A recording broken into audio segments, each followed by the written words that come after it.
Milton Quiroga es el socio fundador de CITE, una compañía dedicada a la incorporación de tecnología criptográfica en los procesos de negocio en sus clientes. Él es ingeniero de ciencias de la computación y tiene un máster de la Universidad de los Andes y también un máster con honores de la muy prestigiosa Carnegie Mellon University. Él es criptógrafo de formación y tiene más de 20 años de experiencia en proyectos muy complejos de seguridad de la información e implementación de tecnologías criptográficas en procesos de negocios. Es empresario e inventor. El solo concepto de la criptografía para nosotros era muy interesante, entonces pues, muy agradecidos. Y te doy paso a ti, Edgar, porque es amigo tuyo, es cercano. Sí, no, primero muchas gracias por haber aceptado esta invitación a todos, por compartirnos en nuestro café de los lunes, donde nos recargamos sobre temas, ideas y expectativas como las que tenemos hoy. Te voy a hacer la pregunta que te hice cuando te conocí. Oye, Milton, ¿con quién tenemos el gusto y qué es la criptografía? Bueno, mira, Edgar, muchas gracias. La criptografía es básicamente matemática aplicada. Es el tipo de matemática que tú utilizas para asegurar información, para que la información no sea visible. Recién empezamos conversando, hablando de la noticia que el Kremlin, bueno, los espías soviéticos lograban escuchar las conversaciones entre militares alemanes. Pues estas conversaciones entre militares alemanes básicamente no tenían la protección criptográfica adecuada. Hasta hace muy poco tiempo la criptografía era un tema básicamente de espías y básicamente a quienes nosotros le vendíamos criptografías aquí a Colombia era Fuerzas Militares y Banco de la República y nadie más. Pero con el tema del fraude y el crecimiento del fraude, básicamente hemos crecido en un montón de empresas diferentes que utilizan criptografía para asegurar sus procesos de negocio. Procesos de negocio que son vulnerables se pueden asegurar con criptografía y a eso es básicamente lo que me dedico. Entonces es una mezcla de matemática, computer science. Ahora estamos muy de moda porque desarrollamos unas librerías que son resistentes a ataques de computadores cuánticos. La nueva frontera de seguridad de la información son los computadores cuánticos.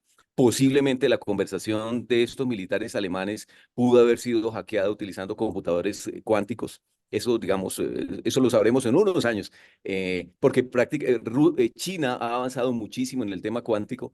Nosotros tenemos estas librerías cuánticas y Edgar, pues lo que te comentaba cuando arrancamos, abrimos una oficina en Europa básicamente para vender esta tecnología postcuántica resistente a ataques de computadores cuánticos porque pues vemos que hay una oportunidad muy importante en el escenario de Ucrania.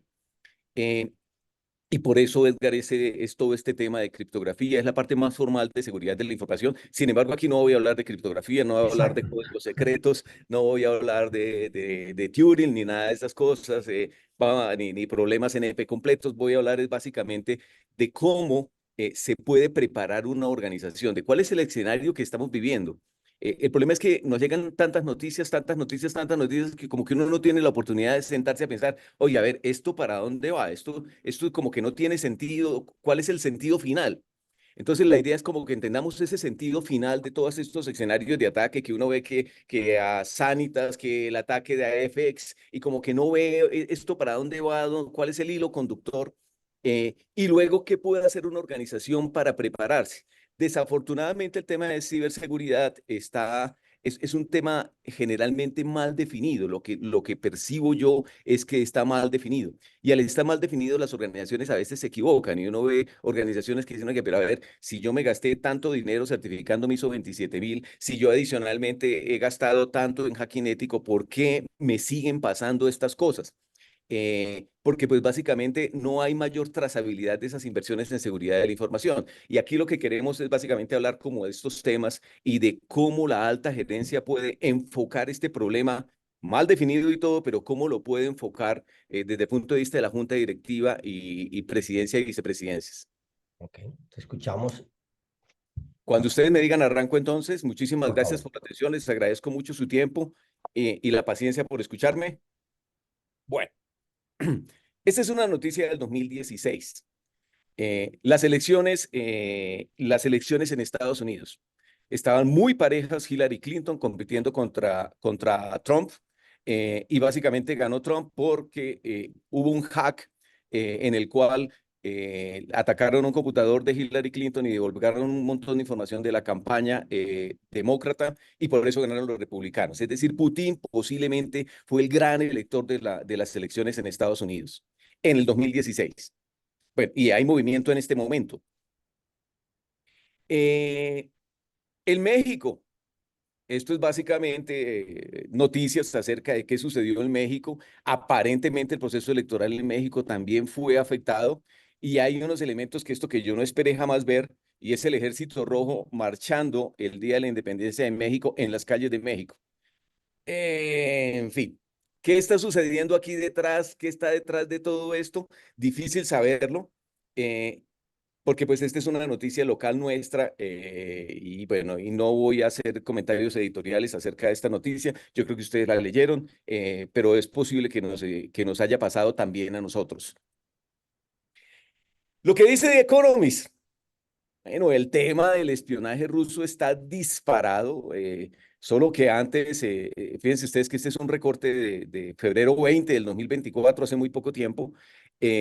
Básicamente, pues lo que está sucediendo, lo que comenta The Economist, es que hay un gran movimiento de espionaje, pero ya no es el espía de veneno y maleta, sino es un tipo de espía diferente, es un tipo de espía cibernética que básicamente está hackeando computadores, está hackeando teléfonos móviles y una vez logra controlar un teléfono móvil, pues básicamente escucha conversaciones, te puede poner un video, etcétera, etcétera.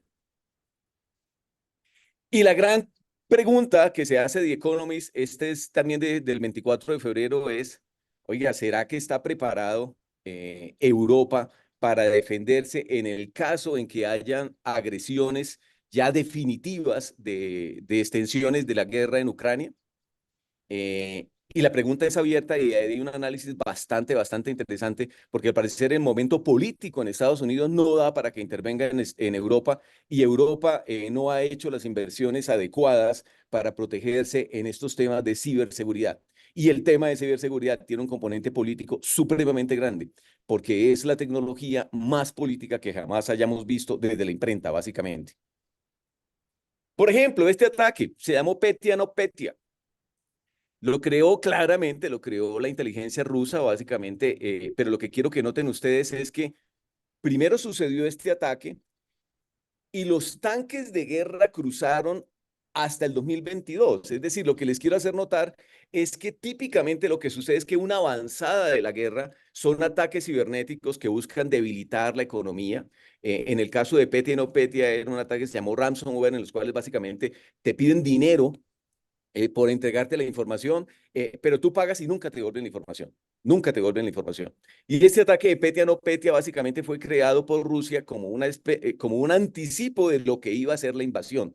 Uno ve los tanques de guerra y piensa que ahí empezó la guerra, y en realidad la guerra empezó, las hostilidades empezaron antes con este tipo de ataques.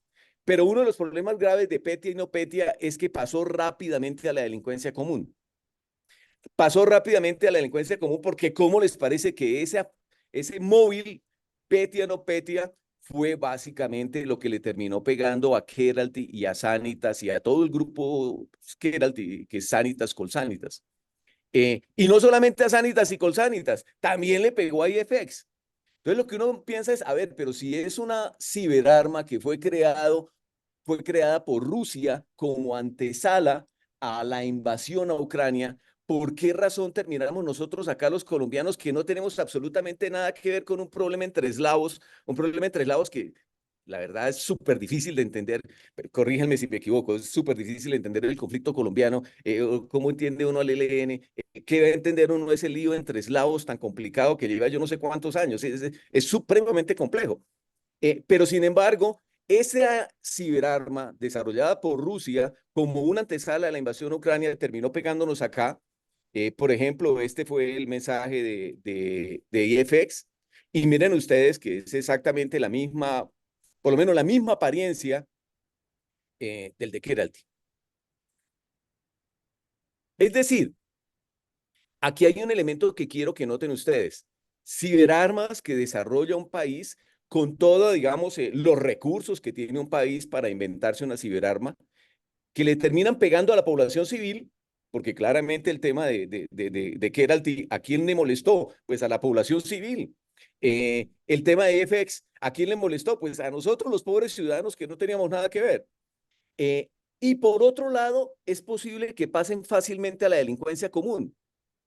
Y esto es un fenómeno completamente nuevo, piénsenlo bien. Nunca sucedió en el escenario de guerra nuclear, nunca sucedió, por ejemplo, que un arma nuclear pasara a la delincuencia común, ni a la mafia organizada, ni nada de esas cosas. No sucedió. Pero en el caso de las ciberarmas, es relativamente fácil que pasen a la delincuencia o pasen a grupos políticos con una agenda supremamente misteriosa que no conocemos sino 10 años después de que sucede el ataque.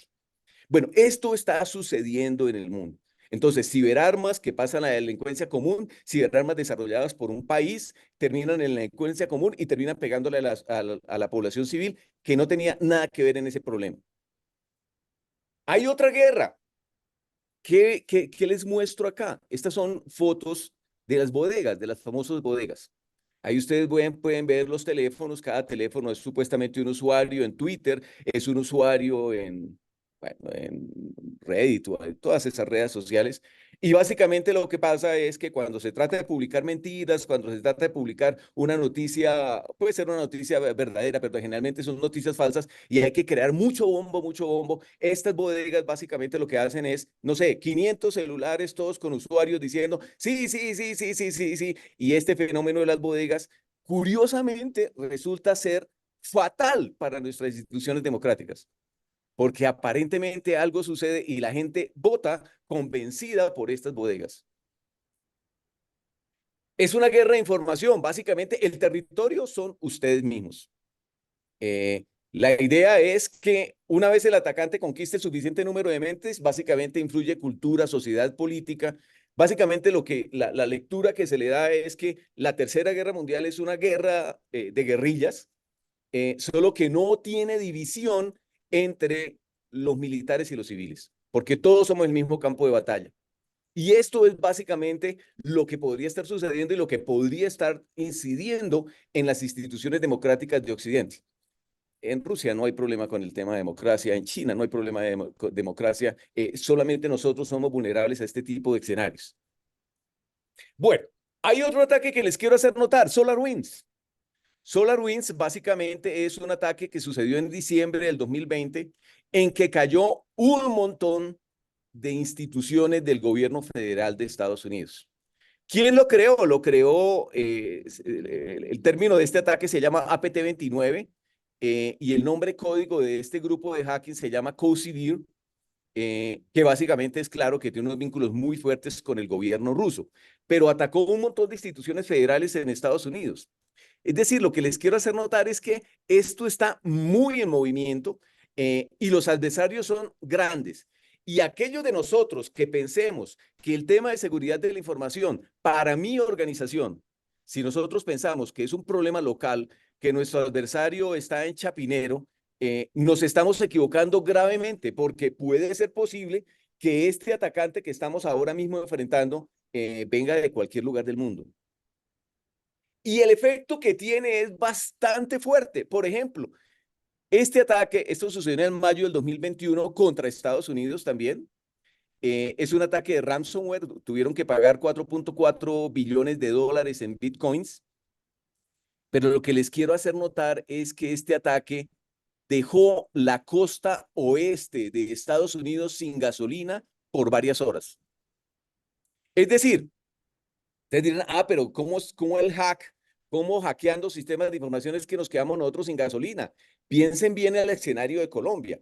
A ver, en Colombia, ¿dónde se refina la gasolina? En Barranca, bueno, y en Cartagena.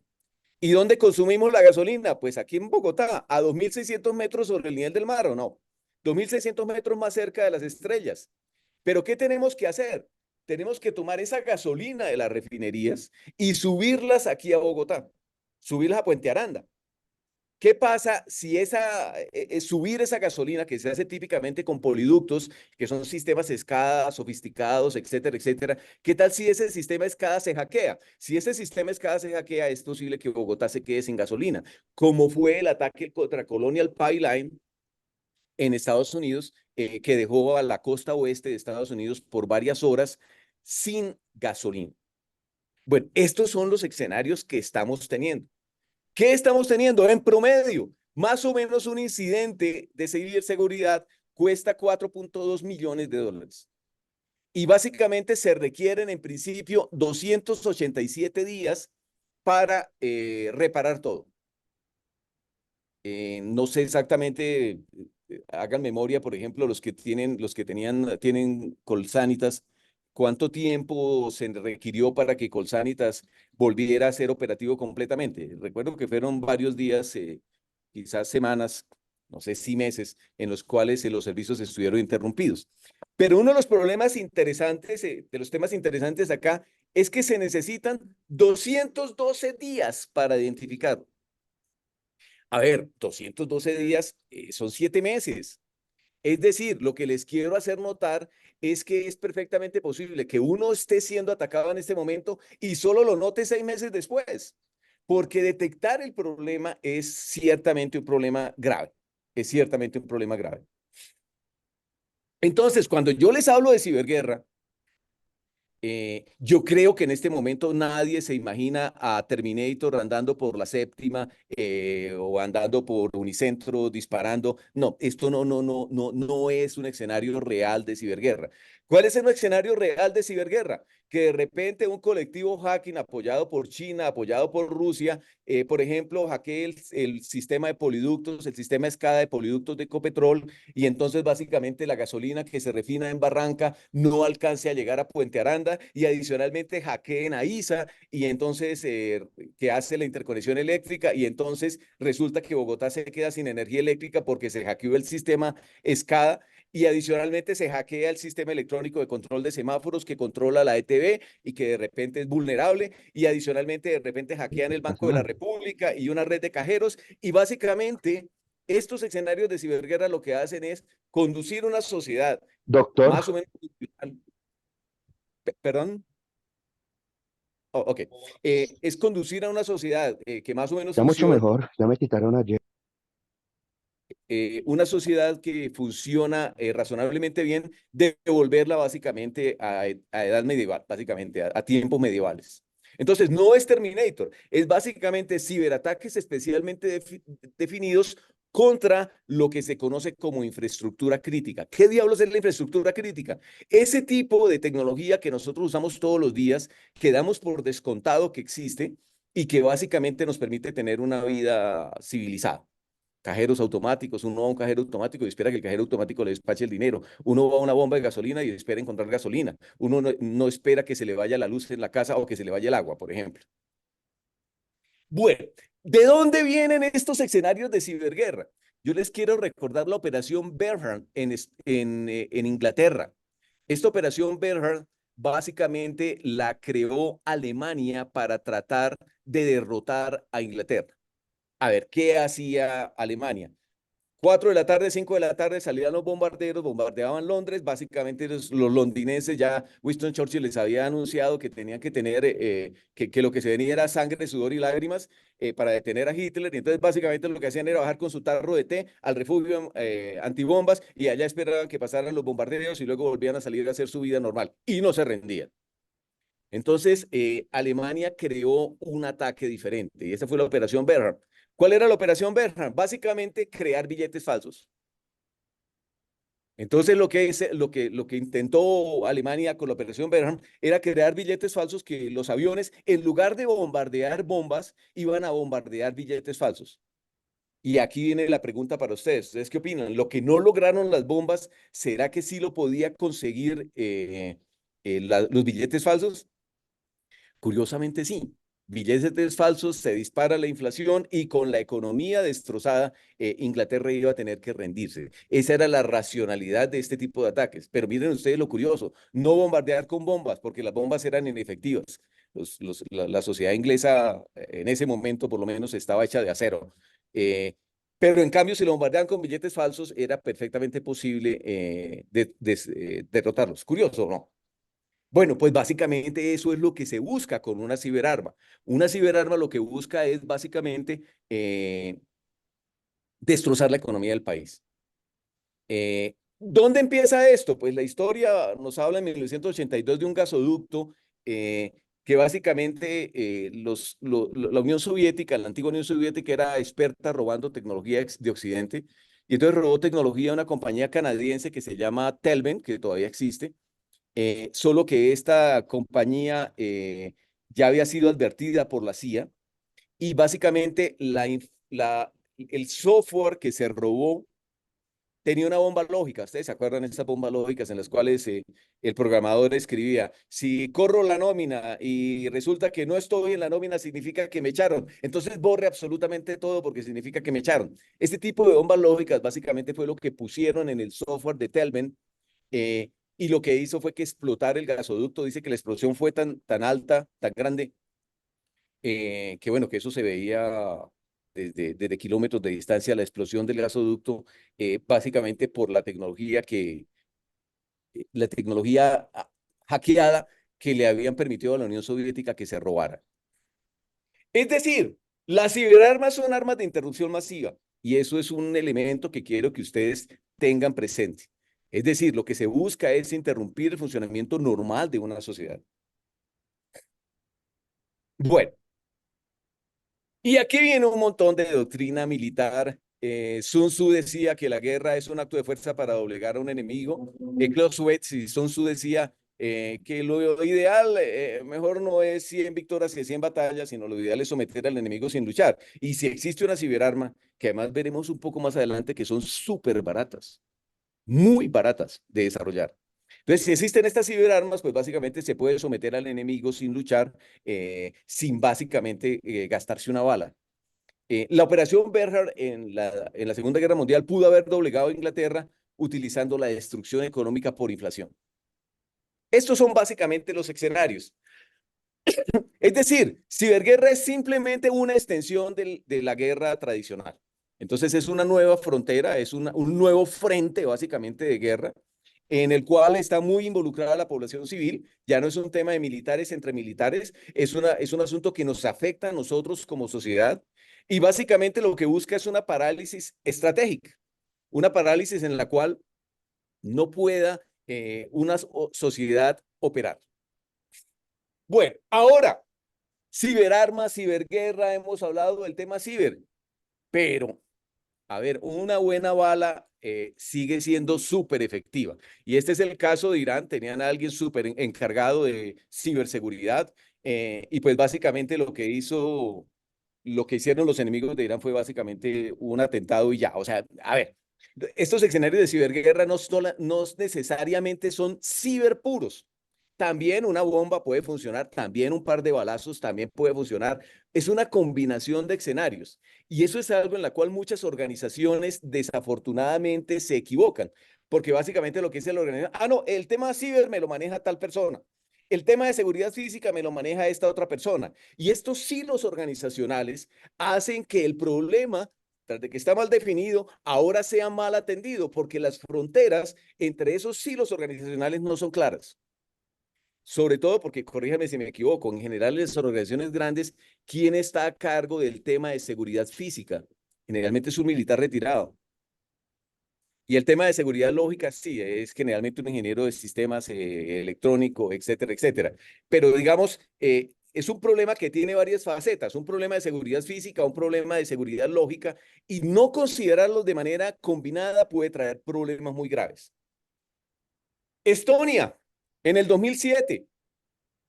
Esto es una estatua de bronce al soldado de la Unión Soviética, al soldado ruso desconocido, y pues la gente de Estonia se aburrió con la estatua y decidió pasarla del parque, decidió pasarla a un cementerio. Y inmediatamente vino una serie de ataques de Rusia, en la cual básicamente se detuvo completamente la Estonia electrónica. Es decir, básicamente bancos, semáforos, periódicos, parlamento, absolutamente todo se detuvo. Claramente fue orquestado por Rusia. Y en ese momento Estonia era miembro de la OTAN ya. Debió haber participado la OTAN, debió haberse metido la OTAN. ¿Cómo les parece que el 32% de los ataques contra Estonia se originaron desde Estados Unidos? Y entonces ustedes dirán, oiga, pero ¿qué es lo que pasa? ¿Es que no son patriotas en Estados Unidos? ¿Cómo el 32% de los usuarios de los ataques se originaron desde Estados Unidos? Sí, el problema grave es que los usuarios son supremamente desordenados. Y entonces basta con que ustedes les ofrezcan porno gratis para que vayan e instalen alguna barbaridad. Y al instalar alguna barbaridad, típicamente termina ese computador controlado. Y entonces, siendo un ciudadano de Estados Unidos y siendo muy patriota y con la bandera, hasta con la bandera confederada en la sala, pero igual lo que termina sucediendo es que si entró y vio porno e instaló software, pues básicamente lo que termina sucediendo es que desde ese computador se atacó Estonia. Por eso, digamos, al usuario promedio, yo quiero que se queden con la imagen de Homero Simpson. Ese es típicamente el usuario promedio. Es un usuario descuidado, le encanta el porno, no importa de dónde venga, es crédulo, inocente, descuidado, perezoso. Aquí el esfuerzo de entrenamiento es permanente y aún así, pese a que se haga el esfuerzo de entrenarse permanentemente a los empleados, típicamente estos temas se equivocan y fácilmente se dan un tiro en un pie.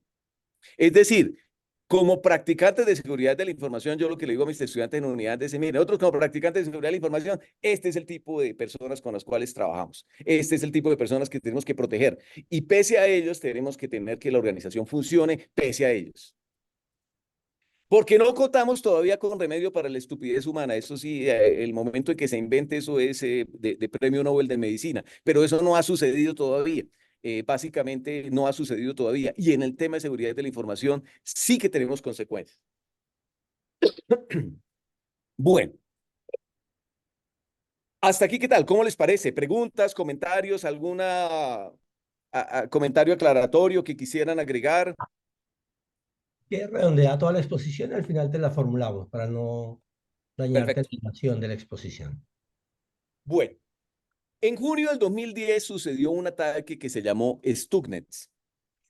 Nuevamente, ¿cuál era la idea? Irán tenía un programa nuclear supremamente avanzado, supremamente exitoso, y necesitaba unas centrifugadoras de uranio para obtener uranio enriquecido. Y básicamente Stuxnet se creó y Stuxnet desbarató esas centrifugadoras. Porque ¿cuál era la idea? La idea es que esas centrifugadoras van girando a cierta velocidad. Lo que hacía Stuxnet era acelerarlas y frenarlas, hasta que las dañaba. Básicamente, esto sucedió contra Irán y detuvo el programa nuclear iraní por quizás un año. Lo que se supo es que fue elaborado por la Mossad, la inteligencia de Israel, y la CIA, la National Security Agency. Lo interesante del cuento, bueno, ahí hasta hay uno que dice, es un problema ahí entre palestinos, judíos y Estados Unidos. Mejor dicho, si tenemos dificultades entendiendo al ELN, entender allá esa parte de Palestina sí que es todavía más complicada. Eso ahí requiere, mejor dicho, una maestría de quién sabe cuántos años para tratar de entender ese problema tan complejo que tienen allá. Pero el punto es que de Stuxnet se derivó un ataque que se llamó Duku y un ataque que se llamó Flame. Y estos ataques, ¿cómo les parece que terminaron pegando la infraestructura crítica colombiana? Y aquí entonces uno que dice, oiga, pero a ver, nosotros qué tenemos que ver con ese problema de palestinos y de musulmanes israelitas, o bueno, con el calificativo que ustedes le quieran poner, pongámosle Medio Oriente, para ser un poquito más políticamente neutros. Pero contra ese problema del Medio Oriente no tenemos nada que ver, ni lo entendemos ni nada. Y sin embargo, aquí nos terminaron pegando ataques de esta naturaleza. ¿Por qué? De nuevo, las ciberarmas pasan fácilmente a la delincuencia común o a grupos políticos con una agenda misteriosa que no conocemos. Lo que finalmente se supo de Stuxnet es que fue Obama quien dio la orden de lanzar el ataque. Demócrata, pero fue el que dio la orden de lanzar el ataque. No republicanos, pero bueno, ok. Pero pues en otras latitudes, este es básicamente un análisis de China con una serie de ataques contra un protocolo de Internet que se llama BGP. Y pues básicamente la consigna china era absolutamente controlar Internet. Esto se pudo corregir en su momento, pero era un ataque muy bien pensado. O ataques como este. Lo que ustedes ven en la figura es un dedo humano. y en la parte de arriba del dedo humano está este chip súper chiquito, y con este chip súper chiquito, básicamente, China estaba infiltrando compañías en Estados Unidos y el mundo, compañías europeas también. ¿Cómo se hace esto? A ver, pues nosotros sabemos, compañías como Huawei, como Lenovo, compañías como TikTok, son controladas por el gobierno de Estados Unidos, con el gobierno chino, perdón, son controlados por el gobierno chino. Y pues básicamente uno no sabe muy bien la información que uno pone en este tipo de aplicaciones o en este tipo de máquinas, dónde va a parar. Y ojo, porque eso es algo que en algún momento encontramos en fuerzas militares en Colombia, fuerzas militares con routers Huawei, fuerzas militares con servidores Lenovo, bueno, y otros fabricantes de estos que en realidad su lealtad está con el gobierno chino. De nuevo, perdonen ustedes, es una expresión muy, es mi opinión personal, ahí de repente a ustedes les va muy bien con Lenovo, les da muy bien con Huawei, pero desde mi punto de vista son compañías controladas por un gobierno que se especializa en espiar. Estas son las características de las ciberarmas. Las víctimas son fundamentalmente población civil. Es decir, cuando atacan un poliducto y nos dejan sin gasolina, las víctimas somos los población civil. Eso no es que se vaya la gasolina solamente para el ejército y solamente para la armada, no, para la población civil. Bajo costo, ya les voy a contar por qué.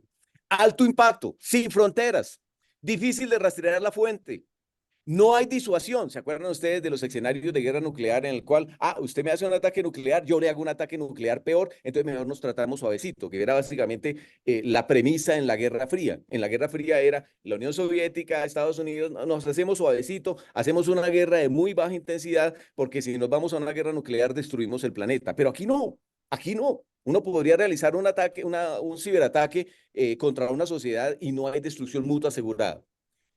Puede ser rápido o lento, depende de cómo se haya programado. Es asimétrico, pasan fácilmente a la delincuencia común o a grupos políticos con una agenda bastante particular y requiere víctimas tecnológicamente sofisticadas. Ya les voy a contar por qué se trata de todo esto. Pero antes de eso, quiero hablarles de por qué las ciberarmas son de bajo costo. Hay un libro súper interesante de Agustín. Agustín sacó un libro que se llama Las leyes de Agustín. Y él fue un alto ejecutivo de Boeing o McDonnell Douglas, no recuerdo muy bien. Y en este libro básicamente él lo que hace es analizar la industria aeronáutica. Y dentro del análisis que hace la industria aeronáutica dice, mire, este es el precio de los aviones de combate en Estados Unidos. En 1920 un avión de combate valía $10.000, luego en 1940 valía $70.000 y así sucesivamente hasta el año 2000 en el cual básicamente estamos hablando de $100 millones. Entonces él ve una tendencia creciente del costo de los aviones.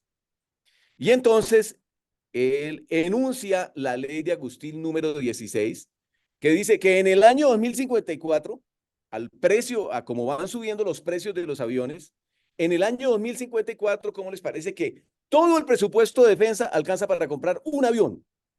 Un avión que tienen que turnárselo. Entonces, básicamente una semana los coge el ejército, otra semana lo toma la Fuerza Aérea, otra semana lo tiene la Armada, porque todo el presupuesto alcanza para un solo avión, al precio que van subiendo los aviones.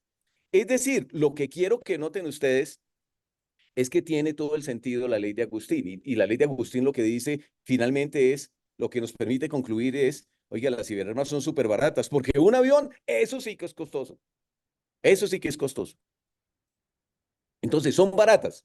Y adicionalmente, las ciberarmas típicamente, típicamente atacan población civil. No sé si ustedes reconocen este mapa. Es una foto satelital del norte de Sudamérica. Es de noche. Entonces, ustedes alcanzan a ver acá las luces de las luces de las ciudades. Lo que les quiero hacer notar es que no tiene ningún sentido que yo arme un ciberataque acá contra esta parte de la Orinoquía y el Amazonas. A ver, ¿a quién voy a molestar yo con un ciberataque? ¿A los micos? Si prácticamente no hay población viviendo en ese sitio. Es decir, lo que les quiero hacer notar es que típicamente una ciberarma se enfoca en esos sitios donde vemos nosotros luces. Y ahí ustedes alcanzan a ver las cordilleras de Colombia, que típicamente nosotros nos establecimos todo el tiempo en las cordilleras y costa atlántica. El resto está muy deshabitado, Colombia, muy deshabitado. Bueno, pero les voy a contar otro ataque que me parece supremamente interesante para que ustedes lo tengan presente. ¿Cómo desaparecer un container? Este fue un ataque que sucedió contra la Oficina de Aduanas de Bélgica. O sea, hagan de cuenta, atacaron el Muisca, pero de los belgas. ¿Qué pasa si uno ataca un sistema de información como el Muisca? Uno puede desaparecer un container o no. Y ahí viene esa frase famosa que yo creo que ustedes la escucharon, en la cual decía, no, mire, más rentable que el narcotráfico es hackear Muisca, porque si ustedes desaparecen un container, básicamente meten un montón de cosas de contrabando, o adicionalmente, si ustedes desaparecen un container, pues básicamente si va con cocaína, no se entera nadie. Entonces, este fue un ciberataque contra el Muisca de los belgas. Y básicamente, ¿cómo empezó? Con un correo electrónico con software malicioso. Pero esto duró por varios años, por muchos años. Esto se conoce como una Advanced Persistent Threat, donde el persistent es porque fue un ataque persistente. Esto fue por 12, 14 años. ¿Y qué hacía los oficiales de seguridad de información de los puertos? Llegaban y corregían el problema. Y otra vez aparecía otro ataque. Y volvían y corregían y apareció otro ataque. El último ataque que lograron hacer consistió en conseguir un enano, literalmente un enano, y el enano lo metieron por una ventana para que se metiera con una llave USB con software malicioso. Consiguieron el enano, lo metieron por la ventana, el enano entró a las oficinas, conectó la llave USB y empezó a infectar los computadores y luego se salió el enano. Esa fue la última iteración de este ataque. ¿Ven ustedes por qué hace un momento hablaba que seguridad física y seguridad lógica y por qué no es conveniente separar seguridad lógica y seguridad física? Porque típicamente en las organizaciones, seguridad física, sí, seguridad física, eso es un militar retirado. Y ese militar retirado, pues, se entiende de una parte del problema. Pero fíjense ustedes que meter un enano por una ventana para que meta una llave USB para infectar unos computadores es un problema mucho más complejo que requiere intervención de seguridad física y seguridad lógica. Y aquí muchas organizaciones las separan. Y lo que es lógico va por un lado y lo que es físico va por otro lado y no tiene mucho sentido porque los ataques no distinguen entre lo que es lógico y lo que es físico. El atacante no se pone a pensar, no, espere, este es un ataque físico, entonces yo no hago nada lógico. O esto es un ataque lógico, yo no hago nada físico. No, como las organizaciones lo están enfocando con estos hilos organizacionales, tiene graves consecuencias. Ahora, desaparecer un container, yo creo que ustedes recuerdan este tema este recorte de la revista Semana, el doctor Ortega, que básicamente era director de la DIAN y que pusieron un precio por la cabeza de él y tuvo que irse del país porque básicamente se quedaba en Colombia, lo mataban y aparentemente el señor que pagaba el dinero por él era el señor de abajo del recorte de Semana. Es decir, de nuevo, hay mucho interés, hay muchos intereses aquí de delincuencia común, de mafia organizada o de gobiernos extranjeros que básicamente lo que buscan es desde hackear Muisca hasta hackear cualquier cantidad de cosas. Esto es básicamente lo que nos está sucediendo. Esto no es al otro lado del Atlántico, esto nos sucedió a nosotros. El doctor Ortega pudo regresar a Colombia, pero yo me imagino que debe haber pasado unos tiempos muy angustiosos por esto, que básicamente era consecuencia de hacer bien su trabajo. ¿Qué hacer? Y aquí viene la pregunta interesante. ¿Qué hacemos ante un problema mal definido? Bueno, como país, supongan que esto es Colombia. Hay un engranaje que es la parte de minería, hay otro engranaje que es la parte de servicios, está los bancos, está medicina, hay otro engranaje que es producción industrial, hidroeléctricas, etcétera, etcétera. Petróleo, bueno, centrales, lo que ustedes consideren. Piensen como si esto fuera un engranaje. Un engranaje en la cual una cosa engrana con otra y mueve la otra y mueve la otra y mueve la otra. Y eso es prácticamente la economía colombiana. Entonces, los bancos le ofrecen una serie de servicios a la gente y a las empresas, pero los bancos necesitan energía eléctrica que de pronto generó Isagen o Celsia y que le vendió ISA a Enel y que Enel le vendió a la empresa o al banco. Y entonces todo esto está engranado. Todo esto está engranado funcionando. Bueno, voy a quitar el mapa de Colombia para evitar susceptibilidades y vamos a imaginarnos más bien que esto es una tierra que se llama Westeros de la serie Game of Thrones, que en realidad, digamos, nos gustó mucho.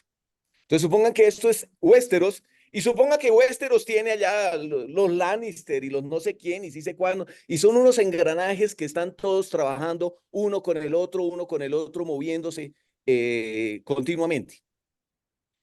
¿Qué pasa si una de esas ruedas se detiene? Bueno, depende de la rueda, pero es posible que haya una rueda de esas de la cual dependamos todos y todo el engranaje se detenga por una rueda que se detuvo. Es decir, nosotros básicamente lo que tenemos es una serie de dependencias.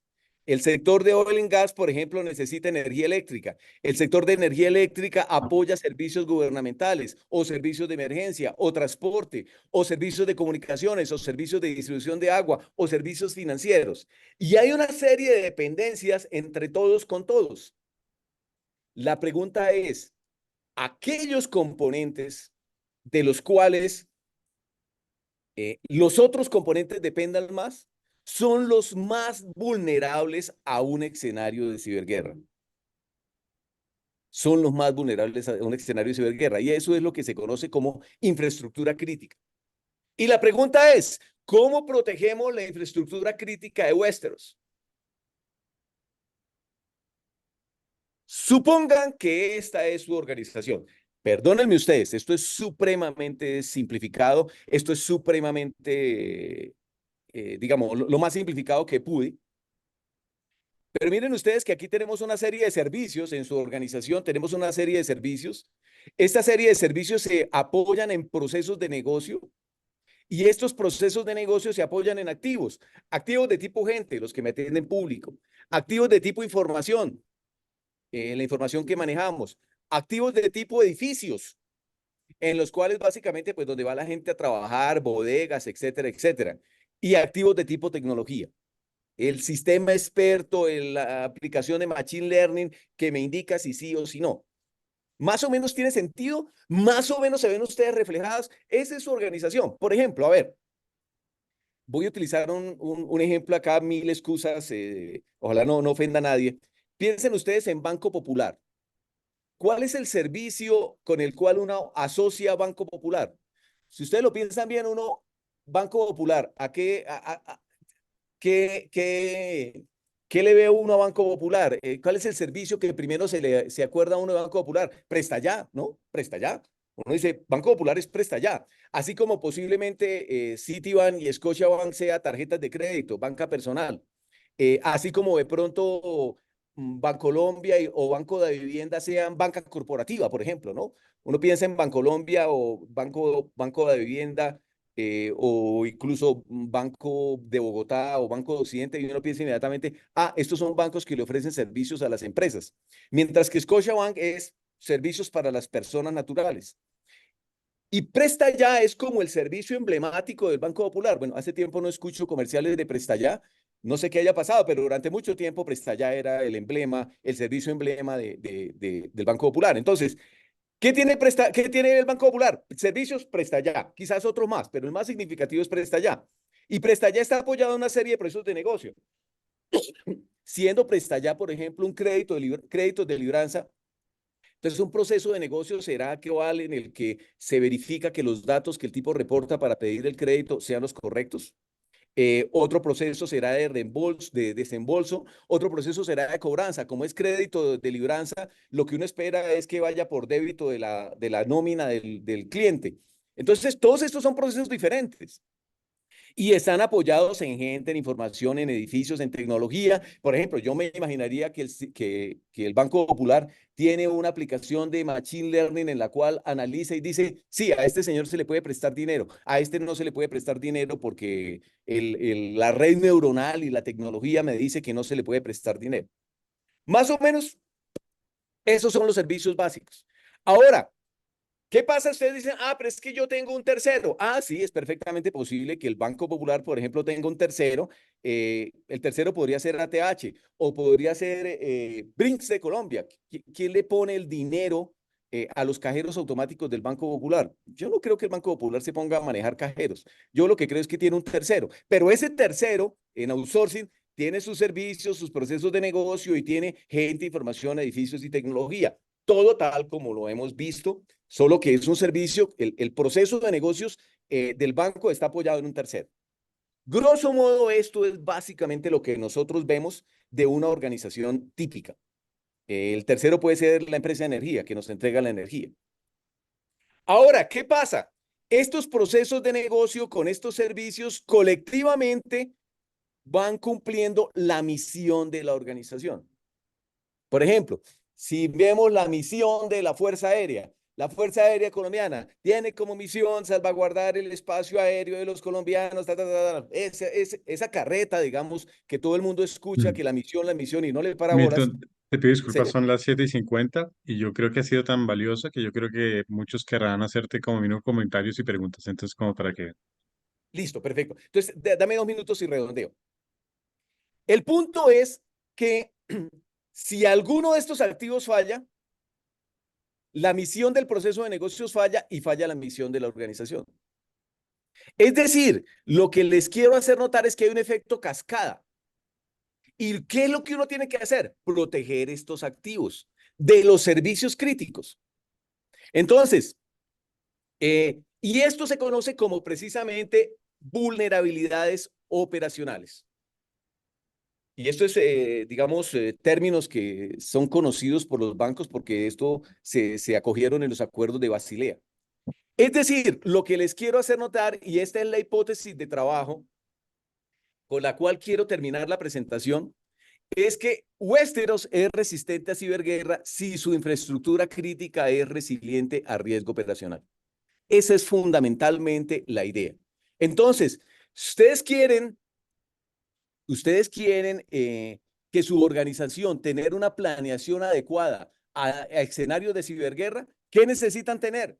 Básicamente necesitan tener presente que los escenarios de riesgo operacional estén adecuadamente cubiertos ante escenarios de ciberguerra.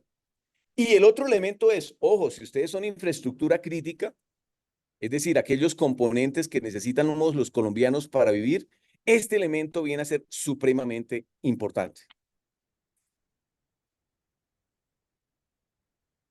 Y la última, digamos, comentario que les quiero hacer notar, ¿se acuerdan ustedes cuando les hablaba de cómo se desaparecía un container que metieron un enano por una ventana con una llave USB? Lo que les quiero hacer notar es que hay un continuum de amenazas. Hay un continuum de amenazas que puede arrancar con fraude interno, un empleado es leal, puede seguir con escenarios de ciberataque realizados por otros países, puede ser por mafia, por delincuencia organizada o puede ser causada por delincuencia común. Todo ese eh, espectro de amenazas es continuo y no tiene sentido separarlo.